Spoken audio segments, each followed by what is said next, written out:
ये कहानी है मीरा की, एक साधारण लड़की जिसकी दुनिया किताबों और सपनों से भरी थी।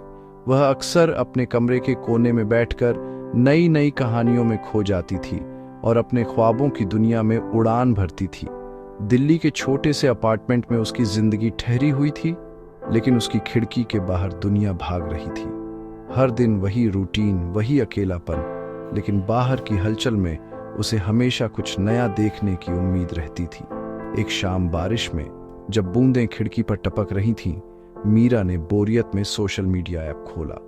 बारिश की ठंडी हवा और अकेलापन उसे कुछ नया तलाशने के लिए मजबूर कर रहे थे।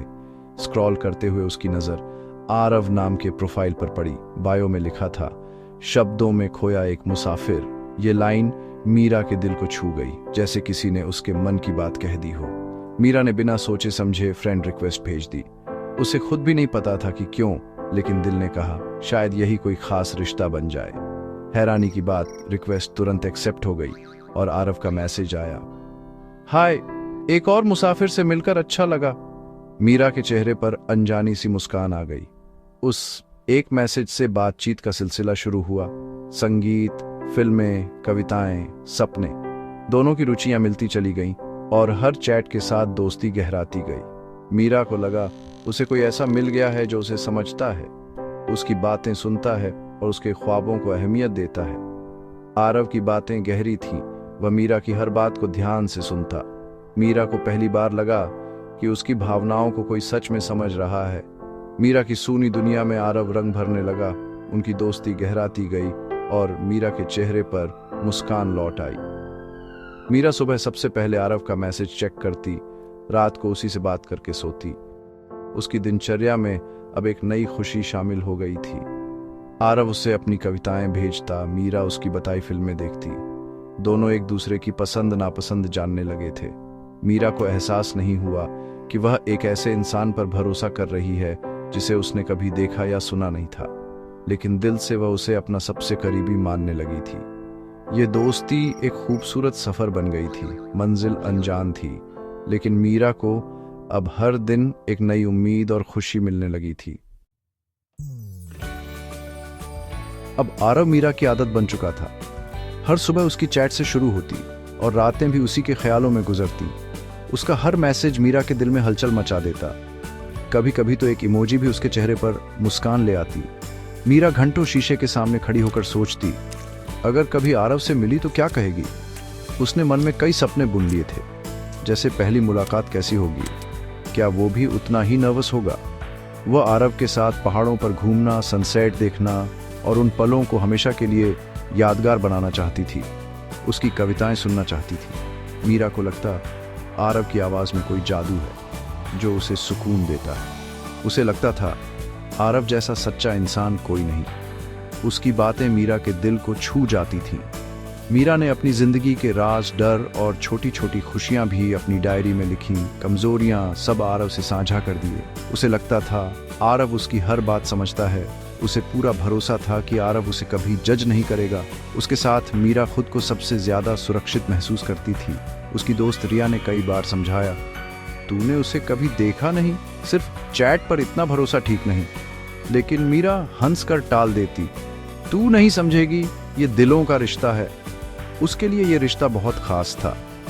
मीरा ने आरव के लिए एक डायरी और फाउंटेन पेन खरीदा ताकि वो अपने जज्बात उसे कभी तोहफे में दे सके। तोहफे के बारे में सोचकर ही खुश हो जाती थी। उसे लगता शायद एक दिन वो ये गिफ्ट आरव को दे पाएगी। वह भूल गई थी कि यह दोस्ती सिर्फ स्क्रीन के उस पार है, एक ऐसी दुनिया जिसका कोई भौतिक अस्तित्व नहीं। लेकिन मीरा के लिए यह रिश्ता हकीकत से भी ज्यादा सच्चा था। वक्त के साथ कहानी में अजीब बातें होने लगी। मीरा के मन में धीरे धीरे बेचैनी घर करने लगी थी, जैसे कोई अनदेखा डर उसके आसपास मंडरा रहा हो। मीरा ने कई बार वीडियो कॉल की जिद की, लेकिन आरव हर बार बहाना बना देता। हर बार कोई न कोई वजह सामने आ जाती जिससे मीरा को निराशा होती।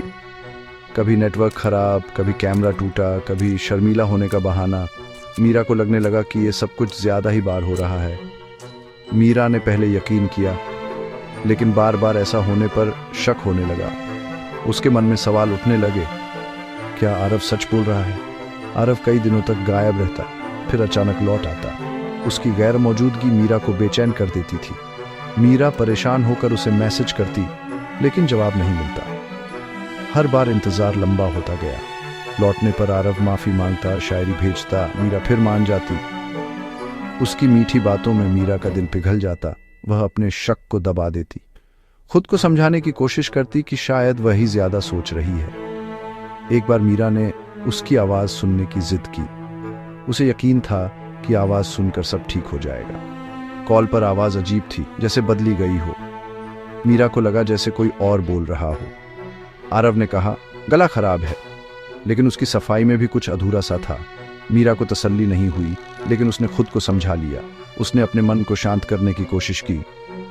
एक दिन मीरा ने आरव की प्रोफाइल पिक्चर रिवर्स सर्च की। वह तस्वीर किसी और की थी। अब शक यकीन में बदलने लगा। जब उसने पूछा, आरव गुस्सा हो गया, इमोशनली ब्लैकमेल किया। उसने मीरा को दोषी ठहराने की कोशिश की। मीरा डर गई, माफी मांग ली, लेकिन अब उसके दिल में शक घर कर गया था। अब वह जानती थी कि कुछ तो छुपाया जा रहा है। एक सुबह मीरा ने देखा, आरव का कोई मैसेज नहीं। उसका प्रोफाइल भी डिलीट हो चुका था, जैसे वह कभी था ही नहीं। मीरा ने खाना पीना छोड़ दिया, बस फोन देखती रही। रिया ने समझाया, शायद वह फ्रॉड था, लेकिन मीरा मानने को तैयार नहीं थी। तीसरे दिन मीरा ने आरव के दिए पते पर जाने का फैसला किया। उसने मां को बताया कि वह रिया के घर जा रही है और निकल गई। देर रात तक मीरा घर नहीं लौटी। परिवार ने रिया से पूछा तो पता चला मीरा वहां गई ही नहीं थी। रात भर परिवार ने मीरा को ढूंढा, उसका फोन बंद था। सुबह पुलिस में गुमशुदगी की रिपोर्ट लिखवाई। एक हंसती खेलती लड़की एक ऑनलाइन दोस्ती के चक्कर में अचानक रहस्य बन गई थी। उसकी खामोशी अब एक ऐसी कहानी कह रही थी जिसे सुनकर हर किसी के रोंगटे खड़े हो गए। पुलिस ने जांच शुरू की, दोस्तों परिवार से पूछताछ की। रिया ने आरव और मीरा की ऑनलाइन दोस्ती के बारे में बताया। पुलिस को मीरा की डायरी मिली, जिसमें आरव की बातें और वह पता लिखा था। पुलिस वहां पहुंची, लेकिन वह पता फर्जी निकला। केस उलझता गया। मीडिया का दबाव बढ़ा। परिवार ने प्राइवेट डिटेक्टिव विक्रम सिंह को हायर किया। विक्रम ने मीरा के परिवार से हर जानकारी ली। उसके कमरे, किताबें, डायरी, लैपटॉप और फोन की जांच शुरू की। विक्रम ने कहा, अपराधी डिजिटल दुनिया में अपने निशान छोड़ता है। उसने मीरा और आरव की सारी बातचीत रिकवर करने की कोशिश की। आरव का प्रोफाइल डिलीट था, लेकिन विक्रम जानता था डेटा कभी पूरी तरह खत्म नहीं होता। विक्रम ने मीरा के social media, location history, call records सब खंगालना शुरू किया। उसकी पड़ताल अब असली जाल तक पहुंचने वाली थी। विक्रम ने मीरा और आरव की चैट्स रिकवर की। हजारों मैसेज जिनमें प्यार, सपने, कविताएं थीं।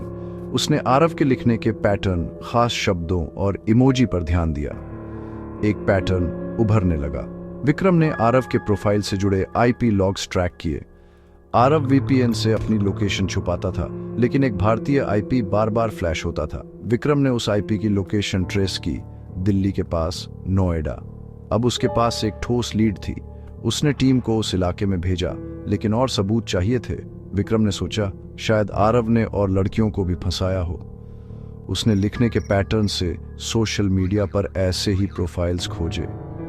कुछ ही घंटों में कई और प्रोफाइल सामने आ गए। कबीर, सोहम, अलग अलग नाम पर अंदाज वही। विक्रम समझ गया, ये एक बड़ा जाल है।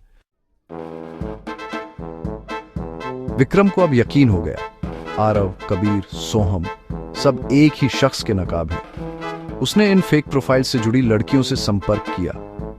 कुछ ने डर के मारे बात नहीं की, कुछ ने हिम्मत दिखाई। उनकी कहानियां सुनकर विक्रम हैरान रह गया। हर कहानी मीरा जैसी थी। वह शख्स लड़कियों को फंसाता, इमोशनली ब्लैकमेल करता। वह निजी तस्वीरें और वीडियो मांगता, फिर धमकी देता। उसका मकसद पैसा नहीं, भावनात्मक कंट्रोल था। मीरा का केस अलग था। वह उसके जाल के करीब पहुंच गई थी। विक्रम को डर था कि उसे नुकसान पहुंचा हो। विक्रम ने सारे सुराग जोड़े, नोएडा का आईपी, लिखने का पैटर्न, लड़कियों की जानकारी। सीसीटीवी फुटेज में एक संदिग्ध लड़का साइबर कैफे से बाहर निकलता दिखा। विक्रम को लगा, यही असली चेहरा है। विक्रम ने साइबर कैफे के मालिक से पूछताछ की। मालिक ने लड़के को पहचाना। वह अक्सर आता था, कोने में बैठता था। कैफे के लॉग्स से पता चला वह उन्हीं समय पर आता था जब फेक प्रोफाइल्स एक्टिव होते थे। विक्रम ने उसकी तस्वीर लोकल नेटवर्क में फैलाई। पता चला उसका नाम साहिल है, पास की कॉलोनी में रहता है। पुलिस ने छापा मारा, कमरे में साहिल मिला। लैपटॉप पर एक और लड़की को फंसा रहा था। साहिल भागने की कोशिश में पकड़ा गया। पहले इनकार किया, लेकिन सबूतों के सामने टूट गया। उसने कबूल किया उसे लड़कियों की भावनाओं से खेलना अच्छा लगता था, खुद को ताकतवर महसूस करता था। मीरा के बारे में उसने बताया। डर के मारे उसे सुनसान जगह बुलाया, हाथापाई में सिर पर वार किया, फिर उसे वीरान घर के तहखाने में बंद कर भाग गया। पुलिस ने मीरा को वहां से जिंदा बचा लिया। मीरा को अस्पताल ले जाया गया। उसकी हालत गंभीर थी, लेकिन वह बच गई। होश आने पर उसे पूरी सच्चाई बताई गई। आरव असल में साहिल था, एक फरेबी। साहिल को गिरफ्तार कर लिया गया। उस पर कई गंभीर आरोप लगे। लेकिन क्या सिर्फ एक साहिल को सजा देने से यह खतरा खत्म हो जाएगा?